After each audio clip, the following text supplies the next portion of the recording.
hablamos este mes de la libertad, ¿verdad? De la libertad en Cristo, la libertad espiritual y la libertad que tenemos también como mexicanos, porque no estamos en un país donde se nos prohíbe pues profesar nuestra fe, sino todo lo contrario, estamos en un país donde hay libertad de culto. Y entonces yo quiero compartir esta mañana acerca de el precio o el costo de esta libertad, porque es muy bonito estar en Cristo, haber nacido de nuevo, pero muchas veces no tenemos conciencia, información de lo que a otros les cuesta esta libertad tan maravillosa que nosotros tenemos, que es ser hijos de Dios, ¿verdad? Entonces, el tema de hoy, solo por ponerle un título, yo le puse el precio de la libertad. Jesús pagó el precio por nuestra libertad para que ahora tú y yo seamos libres y seamos sus hijos. En 1 de Juan 3:1 dice: mirad cuál amor nos ha dado el Padre para que seamos llamados hijos de Dios. Por esto el mundo no nos conoce, porque no le conoció a Él. Entonces, nosotros ahora somos hijos de Dios y a Jesús le costó esto. O sea, la adopción le costó a Jesús su vida misma, le costó la cruz. Y este es el evangelio, ¿no? Que Jesús murió por nosotros y que a través de la fe y por gracia y a través del arrepentimiento que viene de Dios a nuestros corazones, nosotros somos ahora sus hijos, ¿verdad? Y somos nacidos de nuevo. Entonces, a Jesús le costó su vida. Y sabes, el mensaje del evangelio pues es la libertad. Es la plenitud, es vida eterna, es vida en abundancia. Y todos estamos muy como, bueno, por lo menos yo, yo creo que todos estamos muy agradecidos por esa libertad y adoramos a Dios por esa adopción. Y porque reconocemos que el precio de nuestra redención fue alto. Y sabes, yo recuerdo que cuando yo conocí a Cristo a los 12 años, yo crecí en una iglesia porque pues mi papá era el pastor, así que ahí estaba porque tenía que estar, pero yo conocí a Cristo a los 12 años, el Señor me encontró, me conviccionó de mis pecados y recuerdo que yo escuché al pastor que estaba predicando en ese momento de la cruz de Cristo y él decía que Jesús había pues dado su vida por nosotros en la cruz. Y yo le dije: Señor, si tú diste tu vida por mí, yo quiero dar mi vida por ti. Y realmente eso es lo que tenemos que hacer, entregar nuestra vida por el evangelio donde quiera que estemos. Y me gustaría mencionar una frase que le escuché al hermano Jorge Silva, que me encantó y la puse aquí porque de verdad viene muy bien a lo que queremos compartir. Y la frase dice: el evangelio es gratuito o es gratis, pero llevarlo cuesta. Y no se preocupen, no voy a hablar de dinero. No, porque ya vi la cara de algunos como que, no, no es cierto, no vi a nadie, porque de lejos no veo bien, así que no se preocupen. Estos son para ver de lejos, pero si me los dejo, ya la letra de cerca se ve borrosa. Bueno, nosotros somos muy bendecidos. ¿Por qué? Porque ese evangelio tan precioso ha llegado a nuestras vidas, pero ¿sabes qué? Es gratis o te costó algo, no te costó nada, pero llevarlo, y yo agregaría vivirlo, cuesta. El mantenernos en la fe en Cristo Jesús cuesta. Somos muy bendecidos, repito, por estar en un lugar donde no tenemos miedo de que ahora mismo alguien entre y nos lance una bomba, ¿verdad? O estás pensando de, ay Dios mío, ¿a qué hora alguien puede llegar y nos manda con Jesús a todos? No tenemos esa preocupación esta mañana. Estamos bien a gusto y además bien estamos pensando qué vamos a comer saliendo de aquí, ¿verdad? Entonces, gracias a Dios porque no tenemos esa realidad en nuestro país como hijos de Dios. Pero algunos de nuestros hermanos en otras partes del mundo sí viven esa realidad, sí viven estas circunstancias. Y quiero contarte el testimonio de una persona que a mí me ha impactado mucho en estos últimos días. He estado leyendo en una página, si a alguien le interesa, lo puedo pasar a algún grupo, que ponen testimonios de nuestros hermanos perseguidos, se llama La Voz de los Mártires en español. Y hay otro ministerio que trabaja con la iglesia perseguida en el mundo. Un amigo mío trabaja en este ministerio. Y bueno, a mí me gusta leer estos testimonios. ¿Por qué? Porque a veces cuando pasamos por diferentes circunstancias, uno piensa que uno es el más desafortunado del mundo, ¿verdad? Como que, ay, pobrecito de mí, a mí es el que me va bien mal, y como que sentimos que todo mundo está bien menos yo. ¿Sí o no? Ya a mí me ha tocado, o sea, yo he dicho como que, ay, o sea, como que ya nos llueve sobre mojado, como que ya una más y ya no podemos. Me gusta leer estos testimonios porque me doy cuenta que no es así, que hay hermanos nuestros en la fe que la pasan de verdad mal. Entonces quiero contarles el testimonio de una chica que le voy a poner Elena porque su nombre es muy difícil y no quiero aquí pronunciar una cosa por otra, pero le voy a poner Elena. Pues resulta que Elena, en el país donde sí es tolerado el evangelio, pero son perseguidos y es controlada la iglesia por el gobierno, ella tenía 20 años, 2 años de ser creyente, estaba terminando la universidad y resulta que las autoridades del país la arrestan por su fe en Jesús. Y entonces en una de estas ocasiones que ella estaba reunida en una reunión clandestina, de esas que te decía, donde no saben más que los creyentes dónde están para no ser descubiertos, entonces la llevan prisionera, y en ese tiempo la obligan a firmar un papel, pero le dijeron que solo estaba firmando un papel donde ella decía que no iba a predicar el evangelio y que no se iba a reunir en reuniones masivas. Entonces ella firma y sale de ahí, pero cuando regresa a su casa se da cuenta que lo que había firmado era un papel para renunciar a su fe. Entonces legalmente ella no podía seguir siendo cristiana, y regresa a su casa y comienza a llorar y a pedirle perdón, y le decía a Dios que la perdonara por lo que había hecho, aunque no lo había hecho consciente totalmente, ¿no? Entonces, mientras ella oraba, pensó en Apocalipsis 3:16, que dice: pero por cuanto eres tibio y no frío ni caliente, te vomitaré de mi boca. Entonces este versículo la confrontó de qué tan comprometida, qué tan dispuesta ella estaba a sufrir por el evangelio. Entonces ella decidió, puso la carta que había firmado en un lado y puso la Biblia en el otro. Y ella misma se dijo: ¿qué voy a decidir? Y orando decidió por seguir a Cristo. Y entonces ella pensaba en Lucas 14, lo hemos leído muchas veces quizá, 14:26 al 33, que habla de que el que no esté dispuesto a dejar padre o madre, ¿verdad?, hijos, hermanos, todo básicamente por Cristo, no es digno de él, no puede ser su discípulo.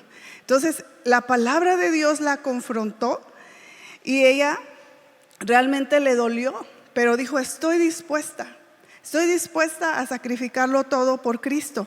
Y después de comprometerse a vivir una vida con Dios, dice que sintió gozo en su corazón. Y lo estoy leyendo para no olvidar detalles, porque me encantan estas historias. Entonces, su compromiso resultó crucial para lo que sigue. La determinación de ella fue: no voy a negar a Cristo. Tuvo un segundo arresto y la llevaron a un lugar donde ella recordó Filipenses 1, 29. Dice, porque a ustedes se les ha concedido, por amor de Cristo, no solo creer en Él, sino también sufrir por Él. Entonces, hermanos, se nos ha concedido, por amor de Cristo, sufrir por Él. ¿A cuántos les gusta sufrir por Cristo? Debería gustarnos. Porque es un gozo el ser hallados dignos.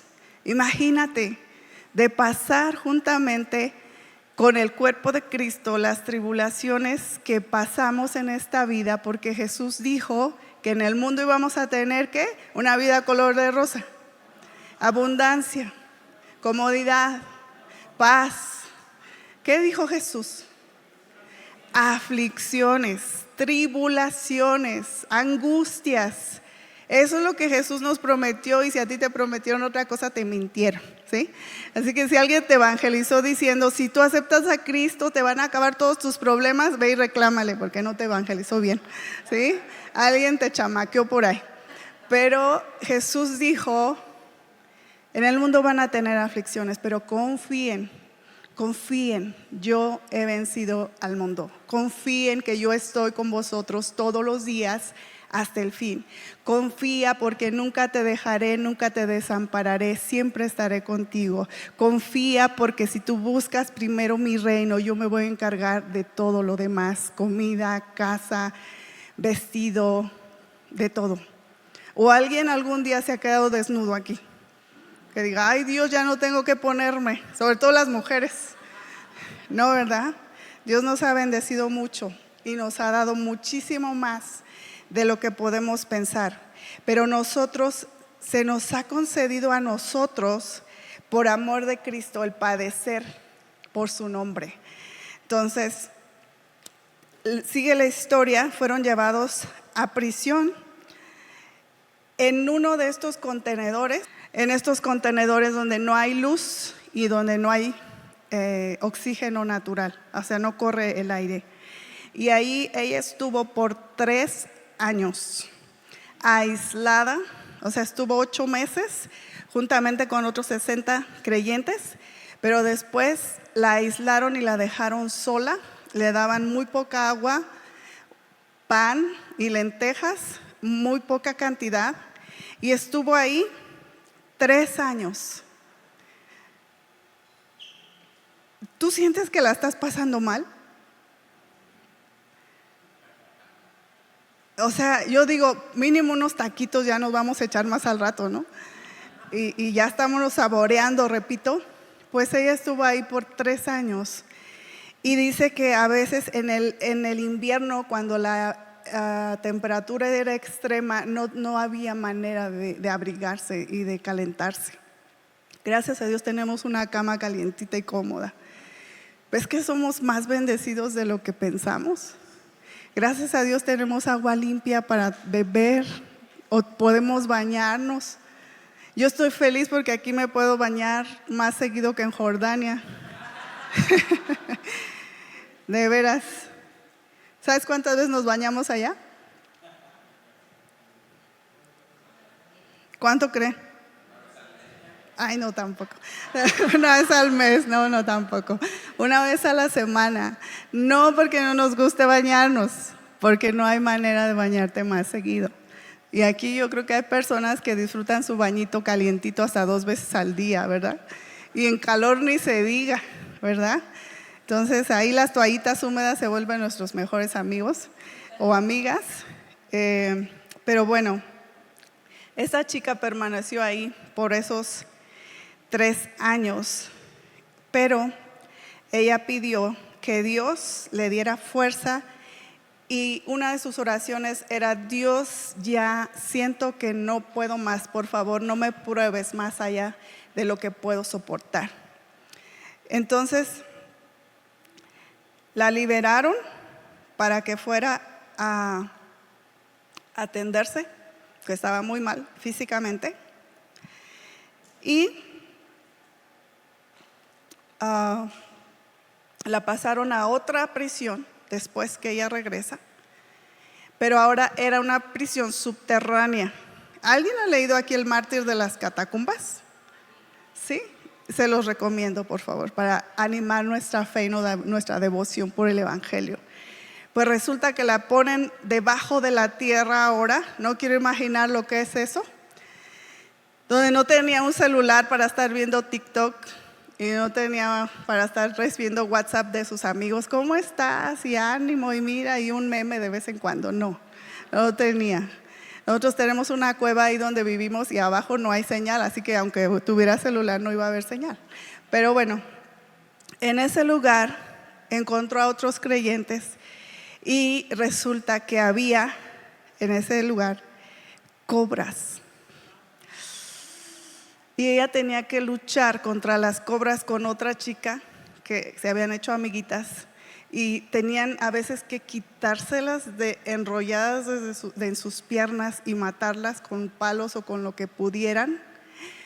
Mira, estoy temblando porque yo le tengo fobia a las serpientes. O sea, yo veo una serpiente y me paralizo.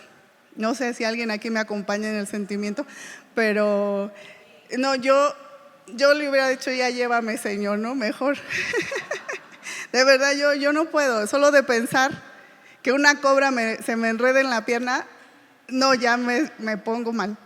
Pero esta chica, junto con otros, pasaron eso. Y yo digo, pues, no la pasamos tan mal por ser cristianos, nosotros acá. Yo me estoy sintiendo como que estamos demasiado cómodos al ver estas historias, demasiado cómodos, ¿no? Muy bendecidos. Y esta chica dice, aunque este periodo fue difícil en mi vida, pienso como Pedro y Juan, que quienes fueron considerados dignos de sufrir la desgracia por el nombre de Jesús. Y ella dice, yo siento gozo cuando recuerdo mi tiempo en la prisión. Qué fuerte. ¿Tú sientes gozo cuando recuerdas tus aflicciones? ¿O todavía te estás lamentando? Ay, ¿por qué yo? Ay, ¿por qué a mí? ¿Cómo fue posible? Si yo que soy tan buena, soy tan guapa o tan guapo, porque hay muchos guapos por aquí. Sí, pero entonces es difícil la vida que viven nuestros hermanos en muchos lugares del mundo. Ella salió después de 16 años de esta vida. Primero 3 años en el contenedor y luego 13 años debajo de la tierra básicamente.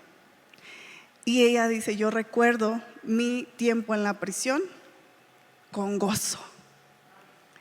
Wow, a mí estos testimonios me impactan y me animan. Pero ella sabe que en ese lugar hay más de 200 de nuestros hermanos en esas condiciones al día de hoy. No te estoy hablando de hace 100 años, al día de hoy. Hermanos nuestros están en esas condiciones. Ella sabía que si se quedaba en ese lugar, la iban, en el país, la iban a agarrar otra vez. Así que salió.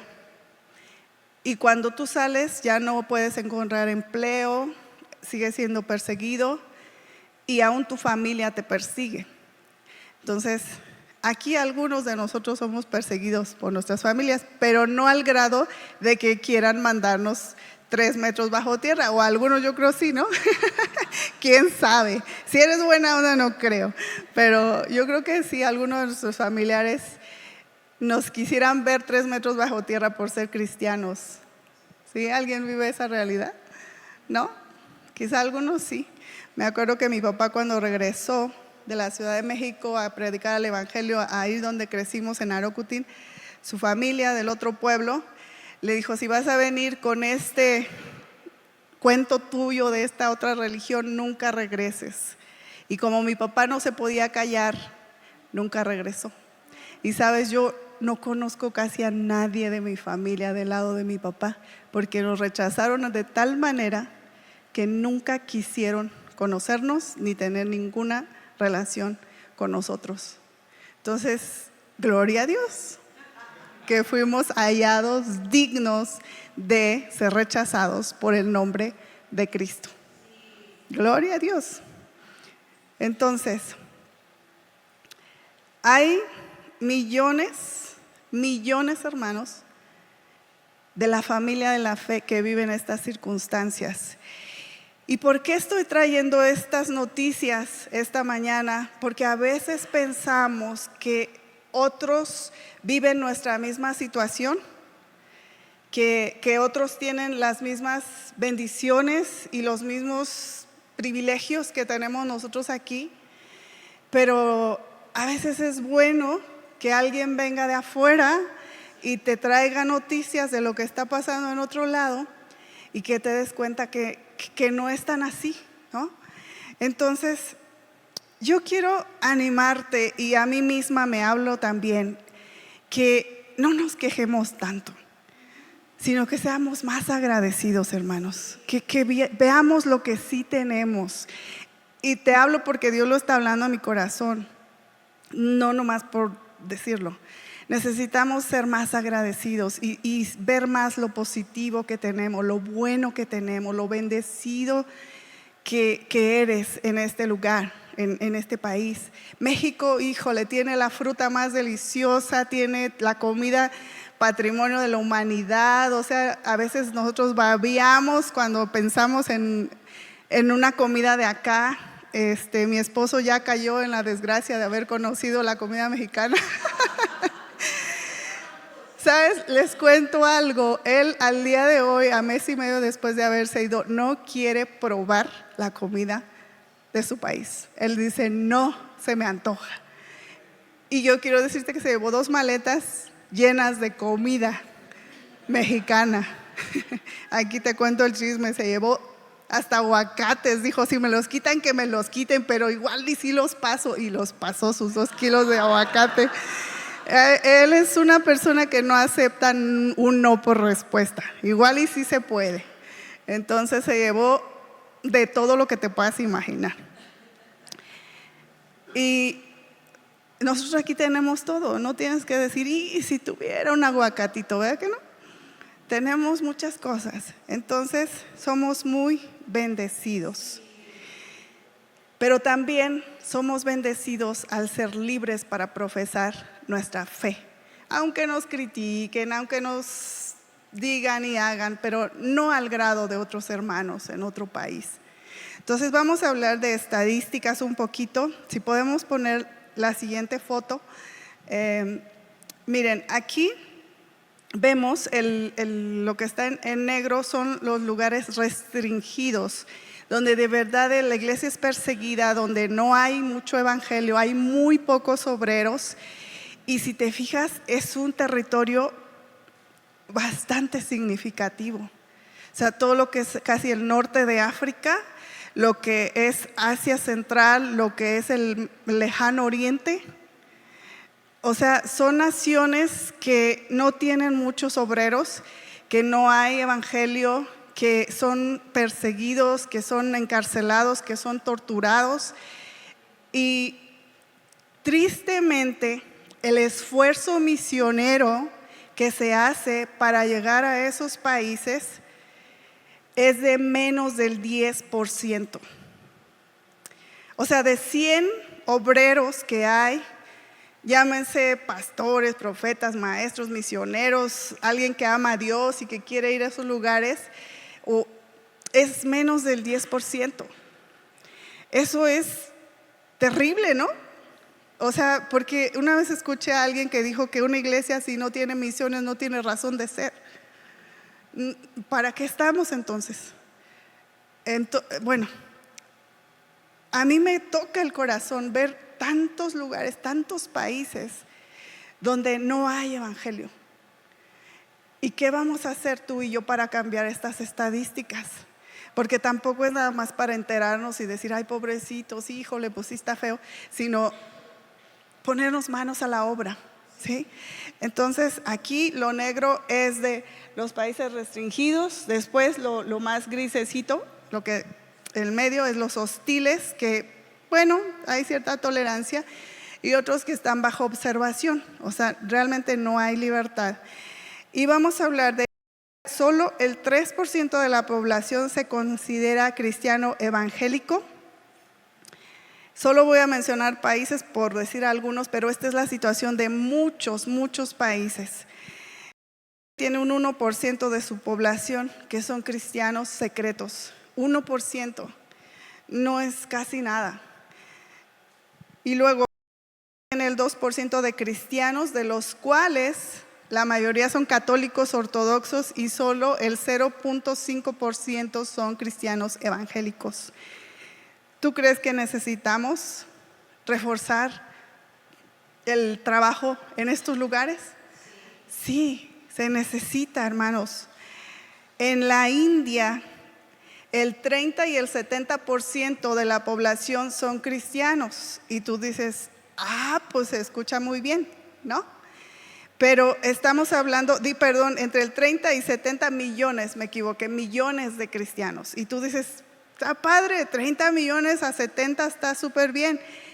Pero esos 70 millones es entre 1.400 millones de población.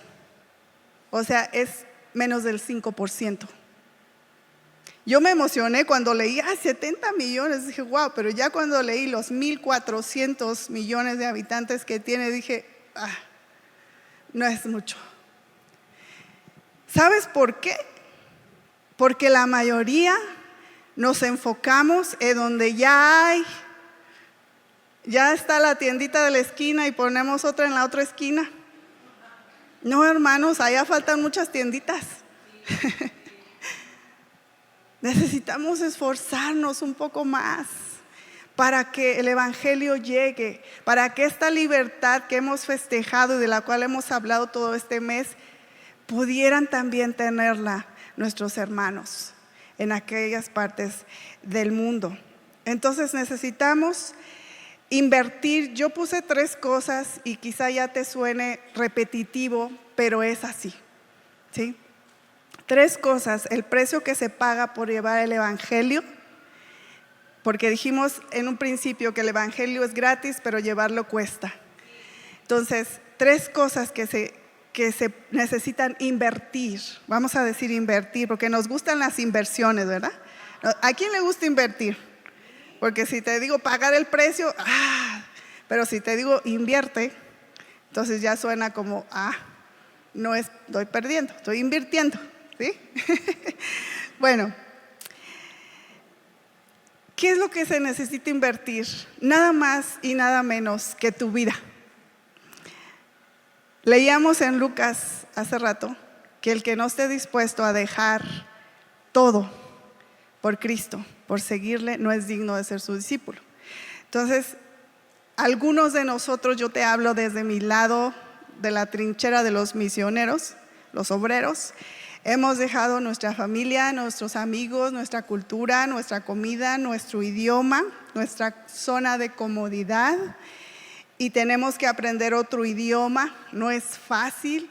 Me acuerdo los primeros 2 años yo estudiaba 40 horas a la semana el idioma árabe, y créeme que muchas veces lloré, muchas veces sentí que nunca iba a poder hablarlo, que nunca iba a entenderlo. Uno pasa sus frustraciones, luego te vuelves como la India María, ya no eres ni de aquí ni de allá, pero así estamos. Y necesitamos saber que la vida misma se tiene que invertir. Nuestros hijos también pasan ciertas cosas. Ellos no pidieron ser hijos de misioneros. Ellos no pidieron vivir donde a veces las situaciones son muy hostiles. Pero gracias a Dios que eso los lleva a amar a Dios. No las circunstancias, no las comodidades, sino amar a Dios, amar su palabra. Y sabes, en mi primer campo de misión, parte de mi recibimiento fue: tienes que estar dispuesta a dar la vida. Y me contaron la historia de unos médicos, quizá la he contado alguna vez aquí, pero por si alguien se perdió el chisme, les los cuento. De un grupo de médicos que estaba atendiendo en un pueblo alejado de las ciudades grandes, y un día llegó un hombre extremista, los eliminó a todos excepto a una doctora mexicana, no porque no quisiera, sino porque se le acabaron las balas. Ella sobrevivió, quiso ayudar a sus compañeros, no pudo. Su mejor amiga murió en sus brazos, y este fue el recibimiento de Eli. Esta es la realidad aquí, ¿estás dispuesta? Y bueno, pues por gracia de Dios, ahí pasé 3 años, pero esta es la realidad que se vive. En mi segunda temporada, pues las cosas no habían cambiado y la persecución seguía. Uno de nuestros hermanos, él era un americano, parte de mi equipo, salió de un instituto de idiomas donde daba clases de inglés y lo mandaron con Jesús de la manera más horrible que te puedas imaginar, dejando una mujer viuda, un huérfano de más o menos 4 años y un bebecito de meses. Y esto es lo que uno invierte, y estamos aquí por la gracia de Dios. Yo sé que pude haber sido uno de esos mártires. En mi tercera temporada en ese país, Dios me sacó de una manera milagrosa. No voy a entrar en detalles, pero fueron 7 meses en la guerra civil del país, viviendo en circunstancias no muy naturales. No tenía aire, ventilación natural, no veía la luz del sol, no recibía a nadie más que a los creyentes que iban. Trabajábamos de 10 a 12 horas por día. Fue intenso, pero yo salí de ahí casi muriendo por complicaciones en vías respiratorias, una infección en la planta de mi pie que me dejó sin caminar algunos meses. Así que regresé a México en muletas. Y cuando yo salí de ese país, yo tenía complicaciones en las vías respiratorias. Me llevaron a un neumólogo y curiosamente me dieron un medicamento que cuando yo salgo a España, una de mis compañeras es médico y me dijo: Eli, ¿qué estabas tomando para esto que traes de tus vías respiratorias? Le mostré los medicamentos y ella solo se quedó así como, ¿cómo? ¿Cuánto tienes tomando esto? Le dije, 2 semanas. Y yo al ver sus ojos dije, ¿tan mal estoy? O así, porque yo solamente me veía así. Dice, Eli, este medicamento combinado con este otro era para provocarte un shock anafiláctico en segundos. Ni siquiera podrían haber llegado al hospital. Y tú tienes tomándotelo 2 semanas. Y yo dije, pues con razón me sentía tan mal, ¿no?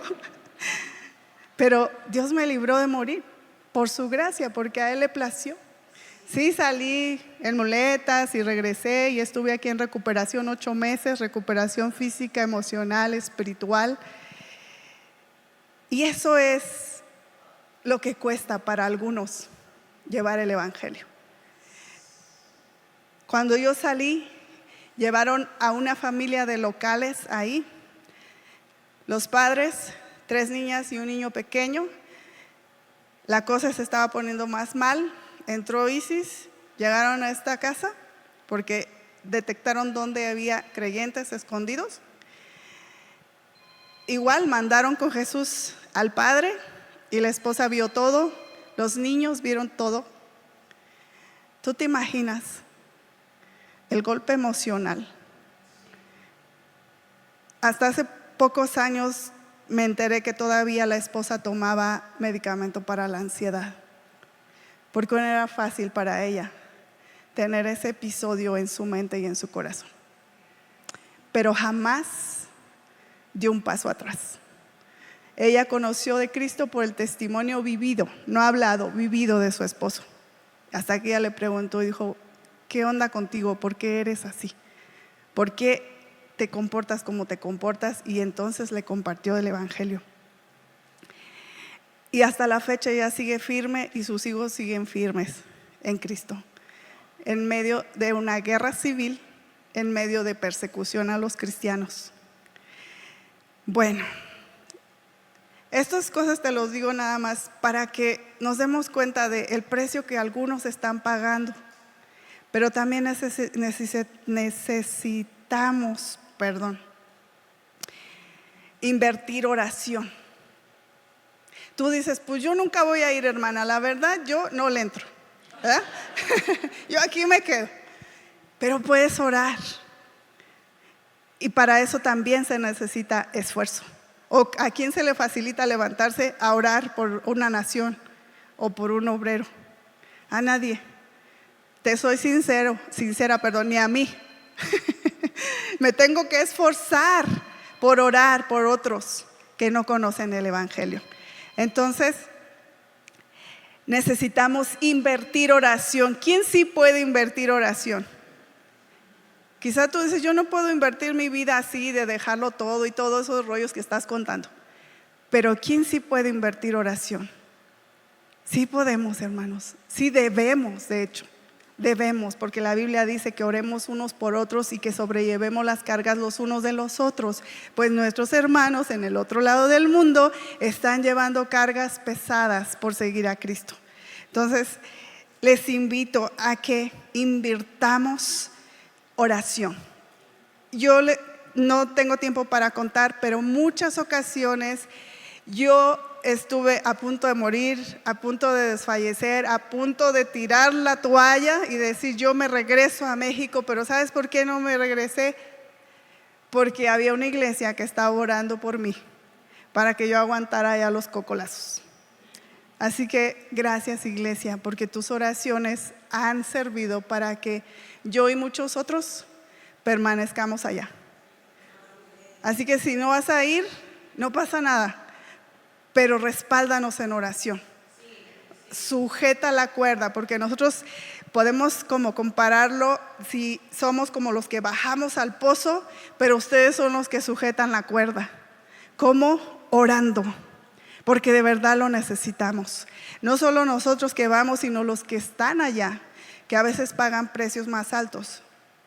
Entonces, ya para terminar, y te dije no te voy a hablar de dinero en ese momento, pero ahora sí. También necesitamos invertir dinero. Hermanos, ¿cómo me gustaría de verdad que un boleto de avión, rentas, colegios para aprender idioma y todo eso se pagara con un gloria a Dios y un aleluya? Me encantaría, de verdad. Pero no es así, hermanos. Y nosotros, los misioneros y nuestros hijos, no se nos ha quitado la mala costumbre de comer 3 veces al día. Así que sí que se necesita inversión también, hermanos. También a nosotros nos da hambre. No creas que vivimos solo de la palabra de Dios, ¿sí?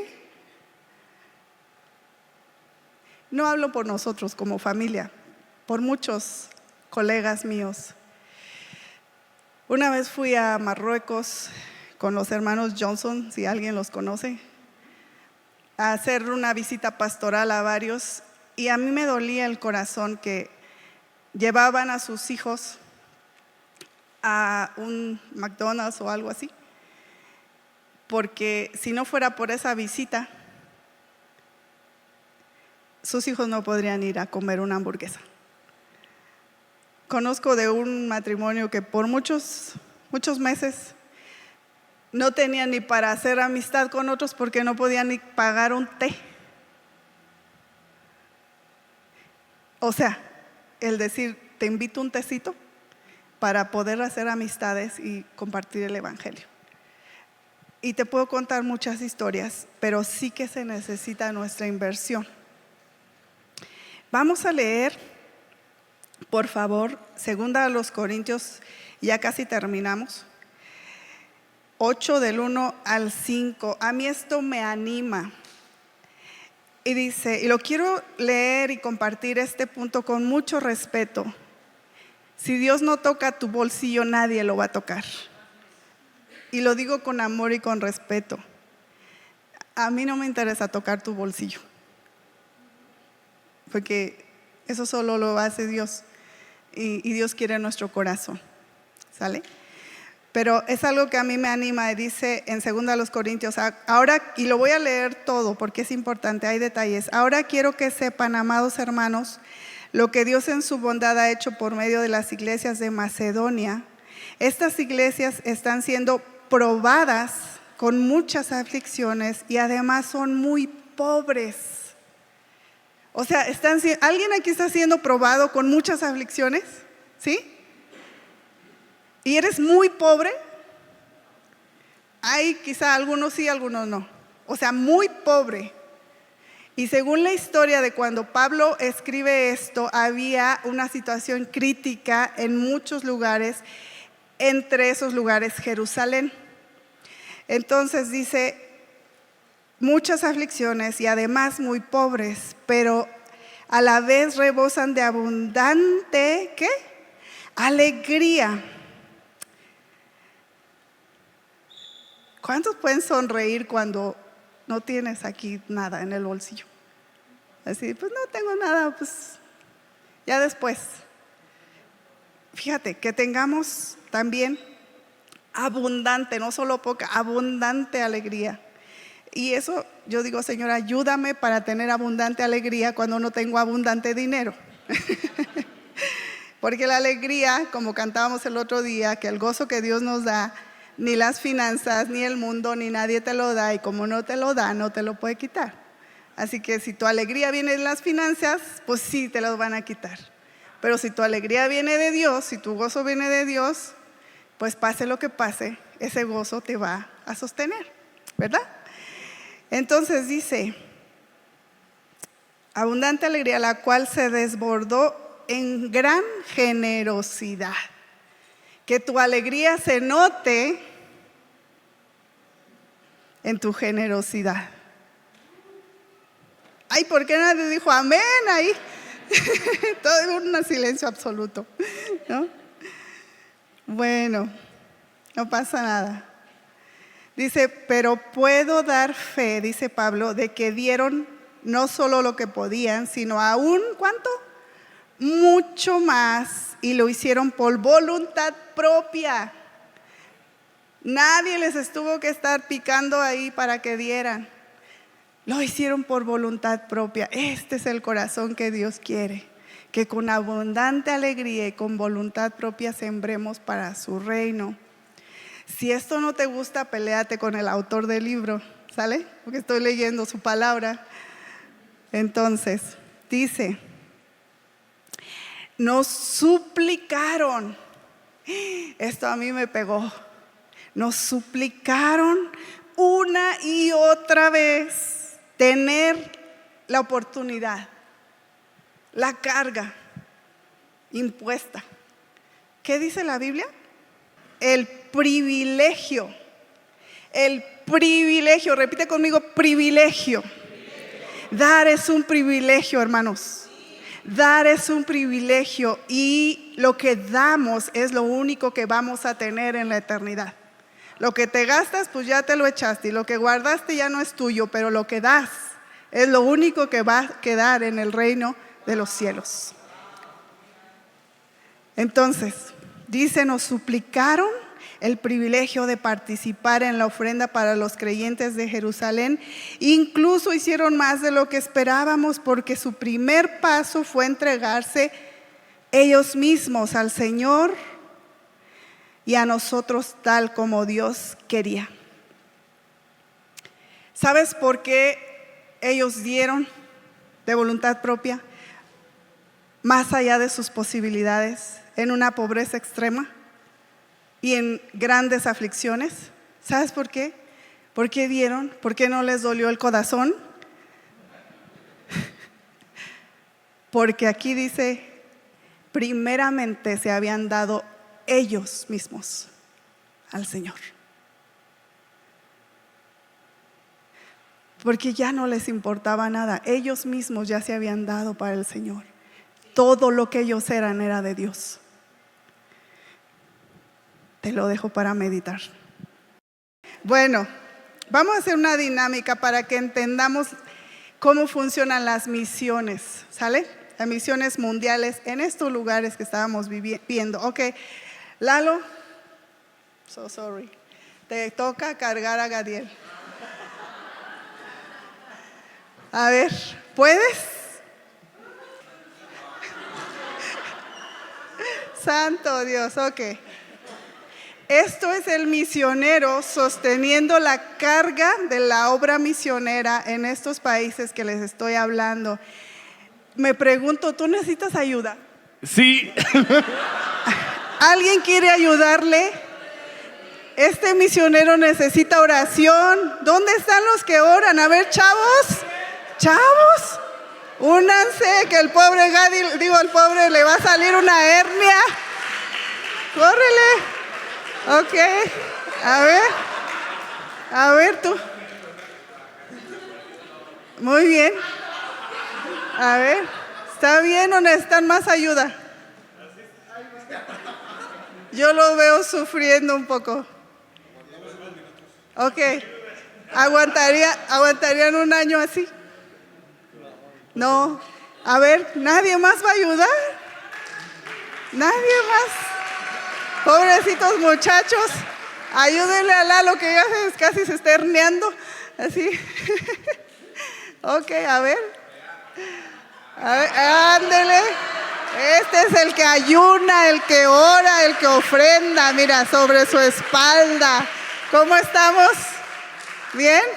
¿Ya mejor? Gadi, bien. No pasa nada. ¿Tú cómo estás? Bien, bien, Okay. sí. ¿Todavía bien?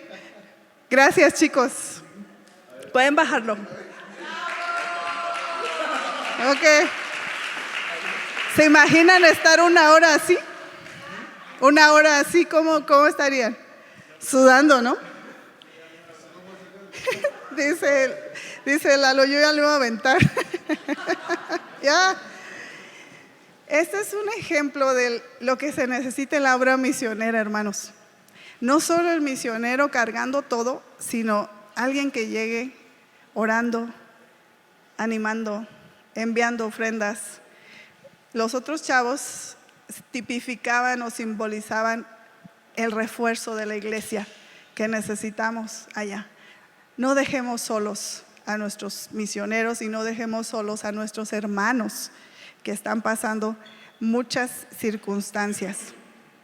Y ¿cómo es que los chicos se animaron y se vinieron? Porque vieron que Lalo ya no aguantaba. Y a mí, ¿sabes? Me gusta contar las cosas que pasamos porque es importante que ustedes sepan que no somos superhéroes. Que también nos desanimamos, que también lloramos, que también nos frustramos. Entonces, hermanos, este mensaje fue para animarlos a vivir, sí, la vida eterna que Dios nos ha dado, la libertad y todo, en Cristo Jesús, pero invitarlos a que no nos olvidemos de nuestros hermanos perseguidos en otros países. Te pudiera contar, híjole, cientos de testimonios que me dejan, mira, llorando y bien confrontada. No nos olvidemos de ellos y en la medida de nuestras posibilidades demos aún más allá. Por nuestro México y por las naciones. Tu vida, tus oraciones, tus ofrendas. Y que seamos como la iglesia de Macedonia. Que nos digan los macedonios. Que dan con alegría abundante, por voluntad propia, con gozo, más allá de sus posibilidades. Y sabes, a mí me ha quedado claro algo en nuestra vida. Nosotros como familia no damos porque tenemos. Tenemos porque damos. La viuda de Sarepta le quedaba para un día. Quizá a ti te queda para un día, una semana. Llegó Elías y le dijo, pues compártelo conmigo. ¿Cómo se dice? Qué inconsciente, ¿no? Era nomás para ella y para su hija, y llegó el otro bien concha y compártelo conmigo. Esta mujer tenía fe y confiaba en Dios. Si tú y yo no confiamos en Dios, no vamos a poner ahí el de 500. Porque confiamos en los números. No damos porque tenemos. Tenemos porque damos. ¿Sí? Ok. Vamos a dar gracias a Dios. Y anímense, que estamos muy bendecidos. Muy bendecidos, somos muy bendecidos. Y necesitamos ser más agradecidos. Y lo digo también por mí, porque a veces también me quejo. Pero que seamos más agradecidos. Y solo quiero animarte a que, ahora sí los quiero ver. Bien, claro. Ay, qué guapos. Se me veían borrosos. Solo quiero animarte. Quiero que pienses en 3 cosas por las cuales le des gracias a Dios hoy. Quizá una cama cómoda, limpia. Quizá una habitación para ti solo. Quizá agua limpia para beber. Quizá una familia. Ropa. Calzado. Comida. Un trabajo. Tantas cosas por lo que tenemos que agradecer a Dios. Invitarte a que no te olvides de nuestros hermanos perseguidos en otras naciones. Por favor, te lo ruego, no nos olvidemos de ellos. Invierte aunque seas 2 minutos al día para orar por nuestros hermanos perseguidos en otras naciones. Señor, te damos gracias por el precio tan alto que tú pagaste para nuestra libertad, para darnos vida eterna, para hacernos tus hijos. Como leíamos al principio, mirad cuál amor nos ha dado el Padre para que seamos hechos hijos de Dios. Pero en tu corazón están las naciones que aún no te conocen, Señor. Aquellos que se van a una eternidad sin Cristo. Padre, yo te ruego que tú pongas en nosotros, tu iglesia, ese corazón que hubo en Cristo Jesús, de entregarlo todo para la salvación de otros. Señor, pon en nosotros ese amor que viene de tu corazón por los no alcanzados, Señor. No solo en otras naciones, sino nuestras familias, nuestros amigos, nuestros conocidos. Que no nos callemos, Señor, que compartamos tu palabra. Ayúdanos, Señor, para poder superar la vergüenza, el temor, o lo que sea que nos detenga, Padre. Ayúdanos, Dios, y pon en nosotros ese sentir de ir por aquellos que aún no te conocen. Y, Señor, te pido que sigamos como iglesia sosteniendo a otros en oración, sosteniendo misioneros en oración, en finanzas, en amor. Dios, úsanos para llevar el evangelio a todas las naciones, hasta lo último de la tierra, a través de nuestras oraciones, de nuestras ofrendas y de enviar a otros, Señor. Y aún te pido que tú toques corazones en esta mañana, Señor, esta hora, de jóvenes que quizá no saben qué hacer con su vida, Señor. Y tal vez tú quieras usarlos para llevar tu palabra a otras naciones. Toca sus corazones, Señor. Pon los tiempos,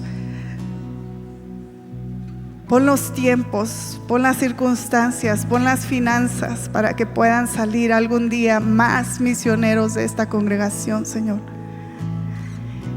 Que podamos levantar nuestra mirada y ver los campos que están listos para la siega. Que podamos voltear y ver, Señor, la necesidad que hay en estos países donde el esfuerzo misionero es tan poco, Señor. Donde se invierte el 1% de las finanzas de la iglesia. Señor, ayúdanos a dar con alegría para la extensión de tu reino, con voluntad propia, por amor a ti, Señor, a darnos a nosotros mismos por la causa del Evangelio. En el nombre de Jesús, Señor, te lo pido. Ayúdanos, ayúdanos, Señor. Y úsanos, Padre. Amén.